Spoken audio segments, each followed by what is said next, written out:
Washington, Defense Secretary Lloyd Austin said Friday the buildup of Russian forces along Ukraine's border has reached the point where President Vladimir Putin now has a complete range of military options, including actions short of a full-scale invasion. While we don't believe that President Putin has made a final decision to use these forces against Ukraine, he clearly now has the capability, Austin told a Pentagon news conference. In Moscow, the Kremlin said Putin told French President Emmanuel Macron that the West has failed to take Russian security concerns into account, and Russian Foreign Minister Sergei Lavrov told a radio interviewer that Russia doesn't want war but sees no room for compromise on its demands. Austin said Putin could use any portion of his force of an estimated troops to seize Ukrainian cities and significant territories or to carry out coercive acts or provocative political acts, like the recognition of breakaway territories inside Ukraine. He urged Putin to de-escalate tensions, and appeared to warn Moscow against what the White House recently said was Russia's intent to paint Ukraine as the aggressor using a false flag operation to justify an attack.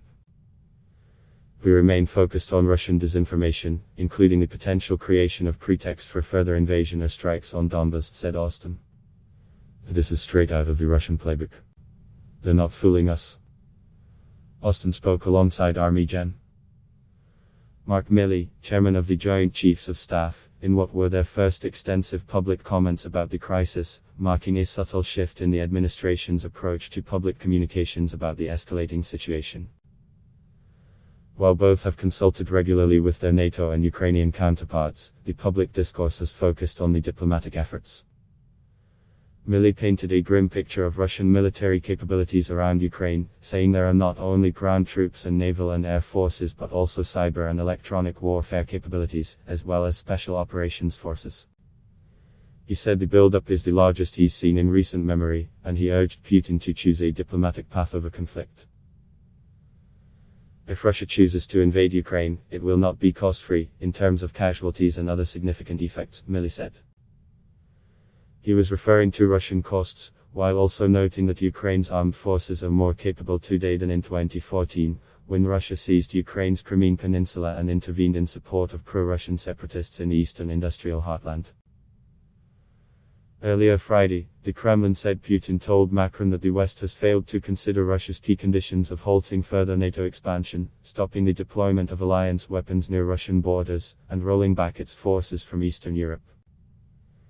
The US and NATO formally rejected those demands this week, although Washington outlined areas where discussions are possible, offering hope that there could be a way to avoid war. Despite that, US President Joe Biden on Thursday warned Ukrainian President Volodymyr Zelensky that there is a distinct possibility that Russia could take military action against the former Soviet state in February. Russia has repeatedly denied having any such plans. Zelensky sought to play down the war fears, saying Western alarm over an imminent invasion has prompted many investors in the country's financial markets to cash out. We don't need this panic, he said at a news conference. It cost Ukrainians dearly. Putin told Macron that Moscow will study the US and NATO response before deciding its next move, according to a Kremlin account of their call. The Russian president has made no public remarks about the Western response, but Lavrov said it leaves little chance for reaching agreement.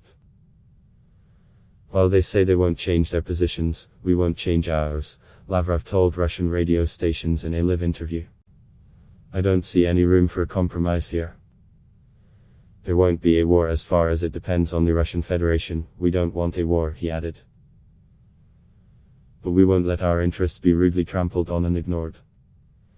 A senior Biden administration official said the US welcomed Lavrov's comments that Russia does not want war, but this needs to be backed up with action. We need to see Russia pulling some of the troops that they have deployed away from the Ukrainian border and taking other de-escalatory steps. The official spoke on condition of anonymity because he was not authorized to talk publicly. Lavrov said the US suggested the two sides could talk about limits on the deployment of intermediate-range missiles, restrictions on military drills and rules to prevent accidents between warships and aircraft. He said the Russians proposed discussing those issues years ago, but Washington and its allies never took them up on it until now. He also said those issues are secondary to Russia's main concerns about NATO. He said international agreements say the security of one nation must not come at the expense of others, and said he would send letters to ask his Western counterparts to explain their failure to respect the pledge. Washington has warned Moscow of devastating sanctions if it invades Ukraine, including penalties targeting top Russian officials and key economic sectors. Lavrov said Moscow had warned Washington that sanctions would amount to a complete severing of ties. NATO, meanwhile, said it was bolstering its deterrence in the Baltic Sea region, and the US has put troops on higher alert for potential deployment to support NATO allies. Austin and Milley said Friday that no US forces have yet been deployed or moved around Europe. They said the US has taken into account the risk that any troop movements could inflame the situation, but stressed the need for America to reassure its allies.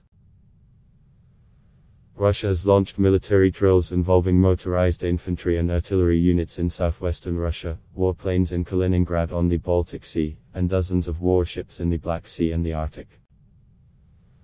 Russian troops are also in Belarus for joint drills, raising Western fears that Moscow could stage an attack on Ukraine from the north. The Ukrainian capital is just 75 kilometers, 50 miles, from the border with Belarus. Belarusian President Alexander Lukashenko said there will be no war unless Belarus or Russia come under attack, and he accused the West of trying to drown our Slavic brotherhood in blood. Despite the alarming rhetoric, Ukrainian officials have repeatedly tried to project calm. Zelensky said the decision by the US, Britain, Australia, Germany and Canada to withdraw some of their diplomats and dependents from Kyiv was a mistake, and said internal destabilization poses the greatest risk to his country. He also bemoaned NATO's failure to offer Ukraine a roadmap to membership, saying the alliance should state clearly if it doesn't plan to embrace Ukraine and not offer vague promises. Zelensky also challenged US warnings of an imminent Russian attack, insisting we aren't seeing any escalation bigger than before. He said the Russian buildup could be part of Moscow's attempts to exert psychological pressure and sow panic.